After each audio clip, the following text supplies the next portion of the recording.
আমরা আলোচনাটা শুরু করতে চাই যে এই যে খুলনার কথা বললাম, খুলনা সিটি কর্পোরেশনের এখন প্রশাসকের দায়িত্বে আছেন, তার আগে সংসদ সদস্য ছিলেন ওই এলাকার, এবং আপনার রাজনীতিও তো খুলনা শহর খুলনা অঞ্চল ঘিরে। এই যে আপনার রাজনীতি, আপনার স্কুল বেলা, কলেজ বেলা, বিশ্ববিদ্যালয় বেলা, খুলনাকে যে একটু বর্ধিত হলো, খুলনা ডালপালা মেরুলো, সব কিছু মিলে খুলনা শহরটা কীভাবে বেড়ে উঠলো, এটা যদি আপনি একটু বলেন। ধন্যবাদ আপনাকে। আমার দায়িত্বে 3 মাস আমি পার করতে চলেছি। খুলনা তো মূলত শিল্প বন্দর নগরী হিসেবে খ্যাত। দেশের দক্ষিণ পশ্চিমাঞ্চলের মোংলা বন্দর কেন্দ্রিক খুলনায় শিল্প প্রতিষ্ঠিত হয় পাকিস্তান আমলে।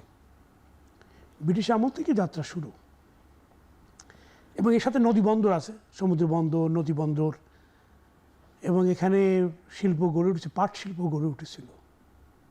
বাংলাদেশের আদমজির পরেই খুলনা পাট কেন্দ্রিক বড় বড় শিল্প ছিল। এখানে নিউজ প্রিন্ট ছিল, এখানে হার্ডবোর্ড মিল ছিল, এখানে শিপইয়ার্ড, জাহাজ বানানো, এবং এই শিল্প ঘিরেই বাংলাদেশের 42টি জেলার লোক এখানে বসবাস করে। বাংলাদেশের প্রথম শিল্প অঞ্চল হিসেবে খুলনায় মানুষ চাকরির জন্য ঘুরে ফিরে আসতো, এবং সেভাবেই এটি গড়ে উঠেছিল বন্দর শিল্পনগরী খুলনা। এবং এই শিল্প ঘিরেই মানুষের বিভিন্ন পেশার সাথে মানুষ সম্পৃক্ত ছিল। প্রথমে নদীকেন্দ্রিক শহর, এটা আস্তে আস্তে আস্তে আস্তে 50 বছরে, 100 বছরে পার হয়ে এটা এখন ওদিকে মোংলা, এদিকে সাতক্ষীরা মধ্য অঞ্চল এবং যশোরের অভয়নগর পর্যন্ত এটার বিস্তৃতি লাভ করেছে।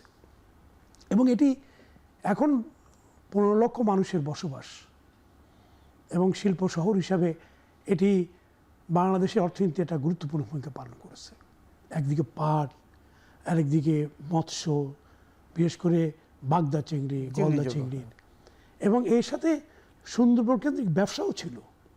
আগে সুন্দরবনে গোলপাতা, সুন্দরী কাঠ, গেওয়া কাঠ, এবং গেওয়া কাঠ দিয়েই মূলত এখানে নিউজ প্রিন্ট মিল প্রতিষ্ঠা হয়েছিল। এবং সেই মিল যদিও এখন বন্ধ হয়ে গেছে, কিন্তু এই মিল কেন্দ্রিকও একটা বড় ধরনের ব্যবসা ছিল। শিল্প শহর আস্তে আস্তে সংকুচিত থাকে, এবং এখন তো মৃত শিল্প নগরী হিসাবে পরিচিত। পাট শিল্প নাই। 68টা শিল্প কালচার প্রজেক্ট ছিল, কারখানা ছিল, বন্ধ হতে হতে 8টি মাত্র এখানে চালু আছে। এছাড়া শিপইয়ার্ড চালু থাকলেও শিপইয়ার্ডের পাশাপাশি অনেক লঞ্চ, জাহাজ কারখানা ছিল, সেগুলো আগে আস্তে আস্তে বন্ধ হয়ে গেছে।